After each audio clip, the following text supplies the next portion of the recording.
Satu narasumber lainnya yang bergabung via daring perwakilan pasangan 01. Pasangan Amin, ada Bang Daniel Johan. Assalamualaikum warahmatullahi wabarakatuh. Selamat malam Bang Daniel.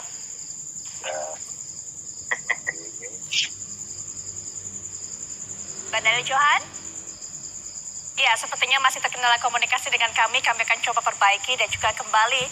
Nanti kita akan coba menghubungi Bang Daniel Johan.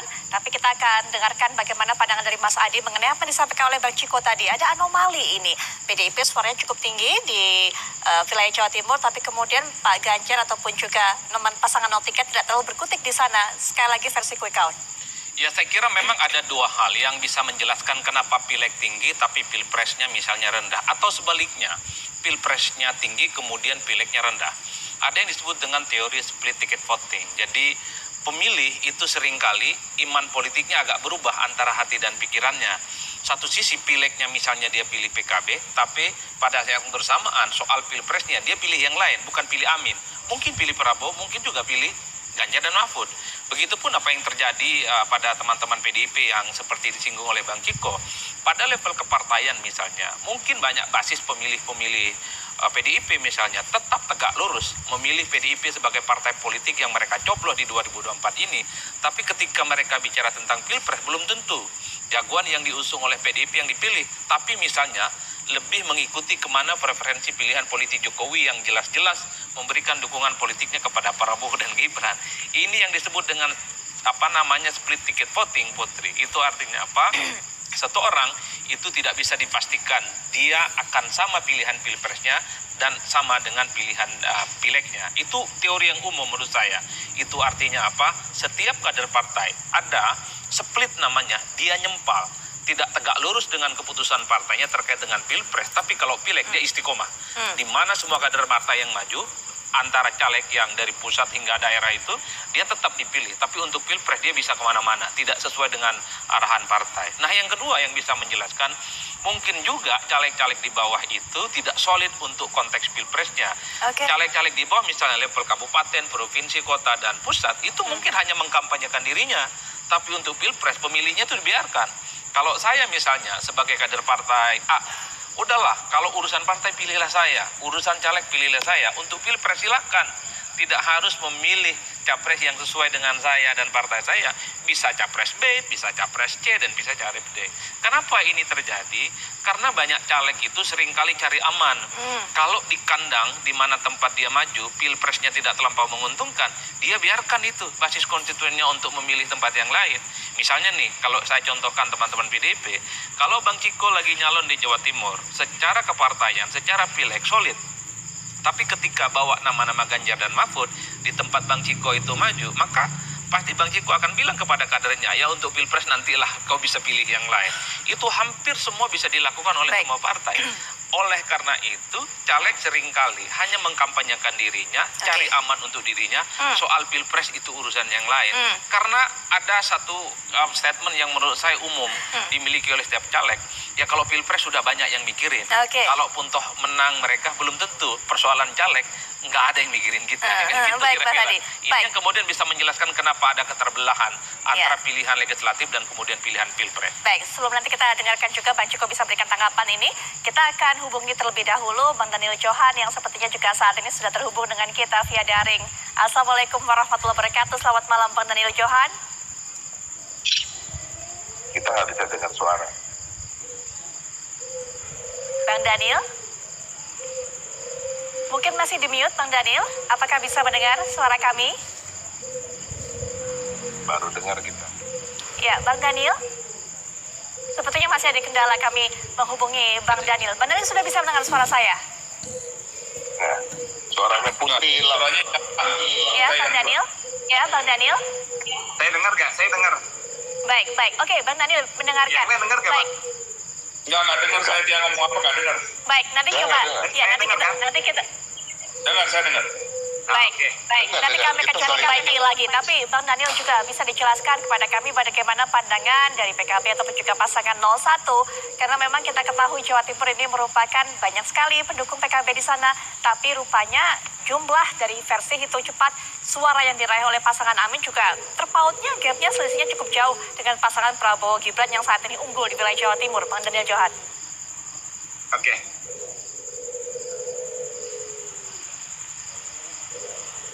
Ya, silakan Johan. Bandar Johan. Ya, makasih Mbak. Yang pertama tentu karena proses pilpres pemilu kali ini bagi kami cukup banyak ya invisible hand yang bekerja ya.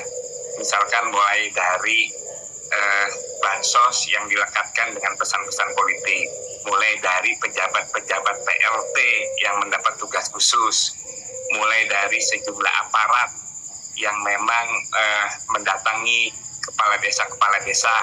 Nah, saya rasa kekuatan itulah yang mendistorsi suara masyarakat sehingga sejatinya itu mendapat hambatan-hambatan yang membuat pilpres pemilu ini tidak berlangsung secara ideal, secara jujur, adil, dan masyarakat dengan merdeka bisa menentukan suara hatinya.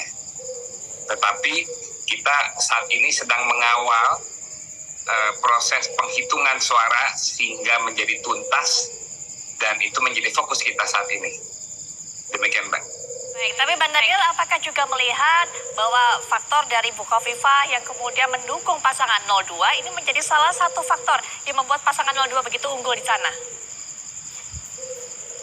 Saya rasa faktor yang utama itu ya bagi kami yang invisible hand itu ya, sehingga kalau faktor figur-figur tentu punya pengaruh, tetapi saya rasa tidak sebesar pengaruh-pengaruh pengaruh-pengaruh dari proses gerakan birokrasi yang dikerahkan, gerakan bansos, gerakan BLT gitu. Karena kalau Mbak Kofifa kan sempat 2 kali juga pilgub, tidak, baru yang ketiga itu yang berhasil kan, sehingga kekuatan-kekuatan yang tidak terlihat itulah yang menjadi sangat dominan saat ini. Hadi, silakan pendapat. Pasangan 02 unggul karena invisible hand. Kalau menurut Bang Daniel Johan, silakan Pak Wihadi. Justru invisible hand-nya itu dari teman-teman PKB karena men-pressure yang namanya pendamping PKH di Jawa Timur, dan itu saya alami sendiri karena dapil saya di Jawa Timur. Jadi mereka mengatakan kalau ini pendamping itu kalau tidak mendukung nomor 1 akan dicopot. Kemudian pendamping itu juga dikatakan kalau yang namanya nanti PKH akan dihapuskan kalau Pak Prabowo menang. Nah ini kan invisible yang mana? Nah saya dapil Jawa Timur, saya tahu pasti. Jadi kalau ngomong itu berdasarkan fakta di kami itu seperti itu.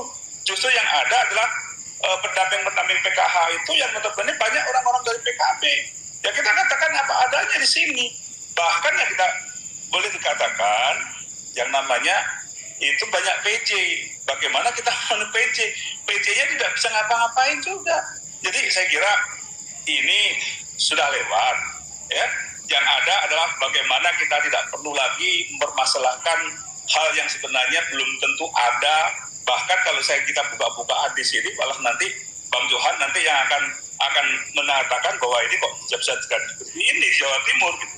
Jadi bagi kami ini sudah kalah 2 kali, jadi tahu sekali, ya kan, bagaimana menjalankan kekalahan itu kita tahu. Nah, justru kalau Bang Johan ini kan nggak pernah kalah di sini, mungkin itulah yang dilakukan seperti itu. Jadi saya kira apa yang disampaikan itu tidak ada sesuatu hal yang kebenaran di situ, gitu kan. Justru yang kita hadapin seperti itu.